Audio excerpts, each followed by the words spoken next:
Ma'am unsaon di ay pagpunit og afam. Hi guys, good morning. By the way, this is the outfit check that nobody asked for. Dali lang, I'm just gonna flex to you.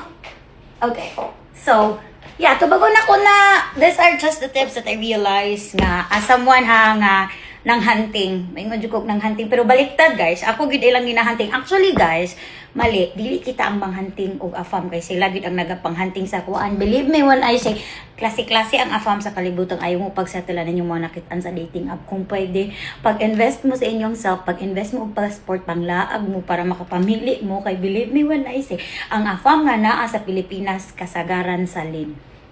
I will get a hate with this one, but yes, kasagaran sa lin. But, don't get me wrong, if okay na mo ng mga afam nga mga tiguang nga mga kuan na makita ninyo niya ingnon kunyog as long as he loves and he provides for me inyo hapod na.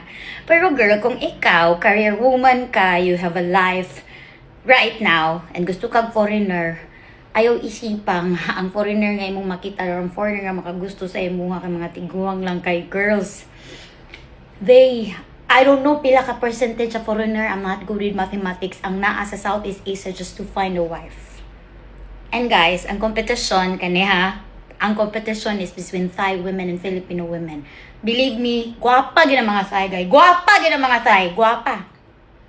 Gwapa masad ang mga Pinay. Ang ato ang edge sa mga Pinay ay sa mga Thai is hawod tog English. Although naaman po yung mga Thai na educated na kabalo mo English or they learned along the way kay daghan na sila foreigner nga na uyab, that's why they learned it. So yes, ang atong edge between Thai women is kabalo ta mo English ang dapat gamiton nato nila. Ang nakabahog tik-tik lang, ang Thai women kay mga wais. They're very wise, guys. Hindi inauso sa ilaha nga. Enough lang. Wais gid sila and we have to learn how to do that. But going back, kung saan pagka hunting og afam, first they wanted a healthy hair. So ayaw ninyo kulurig balayad na inyong buhok. Ka-feeling ninyo guwapa na mo kay uso. They like it natural. They like it dark. Two, speaking of dark, aside sa ganahan silang dark na bugan, char lang, ganahan sila dark skin. And when I say dark, kanang moisturize lang. Dili nyo kailangan mo laklak o gluta, nga murag obsessed kay tamo puti.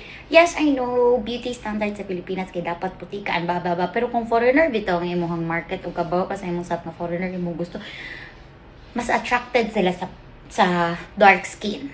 Guys, o kung estudyante pa, dili ta itom ha, dark beige. Ang social lang ako ang estudyante. Unsa pa man ang tip nga kung gusto sa inyo ha. Quality FM is na ay disiplina. So they go to the gym, murag sa ato OE kay vain kay ng mga lalaki nga conscious sa ilang body, pero normal na sa foreigner, they watch what they eat, they watch how they sleep. That's why you should do the same. If gusto nimo quality ang afam nga imong makit-an, dapat quality ang life nga imong ginalive. Wala na sila sa bar. Kung na sila sa bar, na dito sila sa mga live show nga bar. Wala na sila sa kilid-kilid nga bar. And don't get me wrong, if that's your lifestyle, maybe you should start curating a life nga gusto nimo.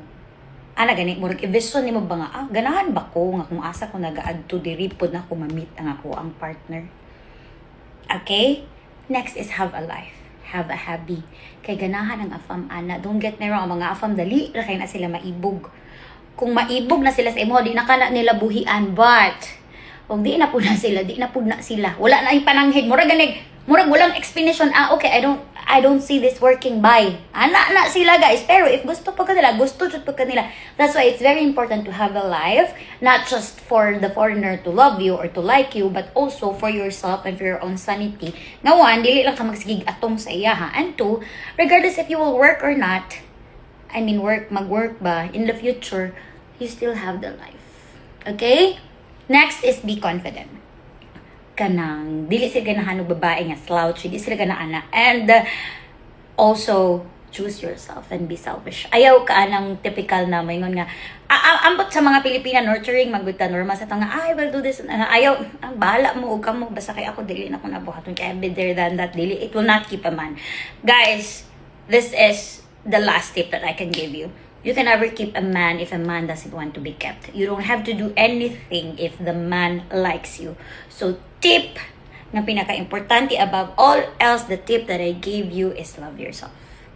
Because regardless, if love ka sa lalaki or dili, you have yourself. And I've had this conversation with someone and siya, no, it's so I'm so proud of how you built home away from home. And I'm like, yeah. Because I realized that home is not a place, but a feeling. And I'm so happy that I don't go around finding that feeling. Because I know that I am home. And if you go inside my home, you're lucky. But once you ruin it, do not be afraid to walk away. Okay, have a good day. And I think, kaya wa man ko'y kauban akong card ang magproblema sa ako karon. Bye, have a good day.